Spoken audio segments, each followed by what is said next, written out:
What's up, y'all? Let's talk about celibacy. So celibacy is one of the things that I get asked about like the most whenever I post about it or anything like that. I always get questioned about it, like, why are you celibate? What made you want to do that? You are so strong. Like, how could you do that? I couldn't do it. There is no way. The culture that we live in is so odd to me. It's like backwards. It's like you need to be with somebody else in order to feel like worthy. By sleeping with someone else, I guess you feel like, worthy. I understand that it's like conditioning. Maybe you were raised a certain way, you saw certain things, you feel like you need to behave in a certain way or do certain things. But the thing is, you can have a sexual act with someone and still feel empty. You still go home to your empty bed. Whatever you're feeling, if you feel worthless inside, that's still going to be there because you didn't deal with the situation. So my whole thing is soul ties are real. You have to be very careful about who you deal with, who you lay with, who you allow into your body. And I'm a lesbian, so whenever I meet someone, eventually the conversation always comes up because you have to talk to get to know one another before you can go anywhere to find out, if it's the best suit for you.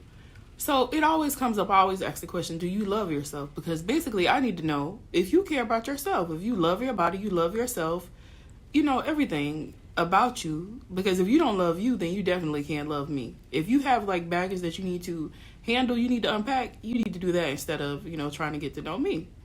So the conversation always comes up. People are always like so surprised, like, what do you mean? Yes, I love myself. Of course I love myself. But the thing is this, you can't get rid of yourself, so you have to accept yourself.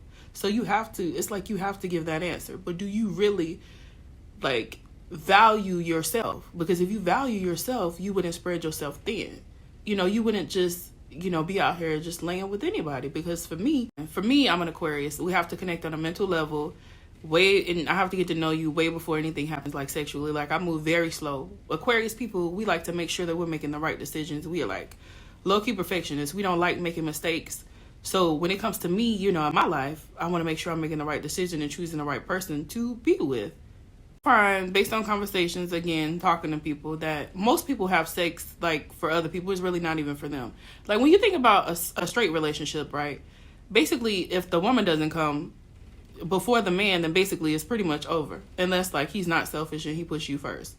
So really, it's a lot of women out here having sex, and a lot of women have never even had an orgasm, or very few times have they had an orgasm. So it's really like, why are you even doing it? It's like you can masturbate and make yourself come. So really, you are doing this thing for someone else, and you're not even really fully satisfied. So when you dig into that, it's a lot of people that are doing things from like our sexualized culture. From seeing things as, when you were younger, people want to talk to you, they like you, they want to have sex with you. You're like, oh, okay, you like this attention. So a lot of it is about attention and validation. You want to make you feel special at the time that you're with this person, you feel desired. You still go home feeling the same way. So if you don't feel worthy, you don't feel desirable, you don't feel the way that you should feel. Like, you should feel like royalty, basically. You need to understand the DNA that you have in your body, the blood that's going through your veins. You need to understand that you weren't just put here just to play around. Life is serious.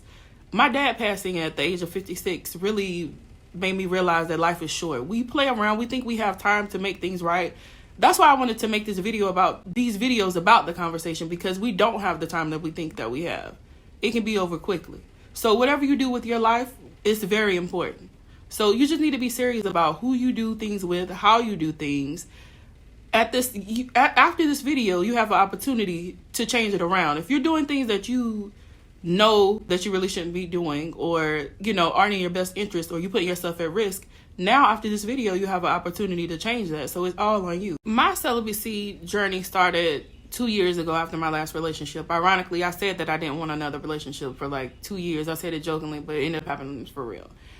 Basically, I really wanted to disconnect and just unpack the baggage, the things that I had went through during that time, just to determine why I allowed it, why I was a certain way, just dissect the things that happened just to get into it. Basically, you have to go within in order to discover why we do things, why we allow things, how can I be better the next time around, like as a whole. Like, my next relationship, I wanted to be better.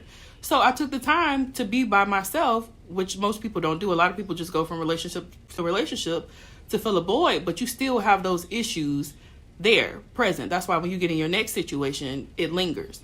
So I just wanted to be different this time around, and I just wanted to, not be connected to anyone or bring anyone else into my situation until I really you know, did the work. I find that a lot of people don't feel worthy, so that's why they're allowing other people to do certain things to them, to sleep around and things like that.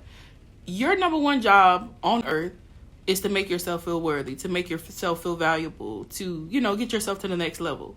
I don't really feel like you can work on yourself the way that you need to after being through things by being with someone else. So that's why it's important to take the time to be by yourself, to evaluate yourself. Why do I behave a certain way? Why do I allow certain things? Get to the root of the issues. That way you can address it and move forward. And, you know, you will be a different person in your next relationship. You will attract differently. If you don't value yourself, you're going to attract low vibrational people. If you value yourself, you will attract high vibrational people. It's just really like that simple. So you should want to feel great about yourself. You shouldn't leave it up to anyone else to make you feel desirable. You should already feel that way. The whole point of the video is that you need to love yourself. You need to value yourself. You need to uplift yourself. So if you don't feel that way, you need to find a way to get to that point. Because that is your job here on earth. You can't leave it up to anyone else. You have to do the work. You have to put in the work. You need to be by yourself. And you need to uplift yourself in order to get to the next level of life. If you want it to be a good level of life, basically. If you want to live the same and basically go through the same mistakes and the same tests, then do nothing. But if you want to change, you want a different life, you want to be a better person, you have to find yourself worthy. You have to understand that you are worthy. You were created for a reason. Find out what that reason is. Get to it. Just do the work, basically.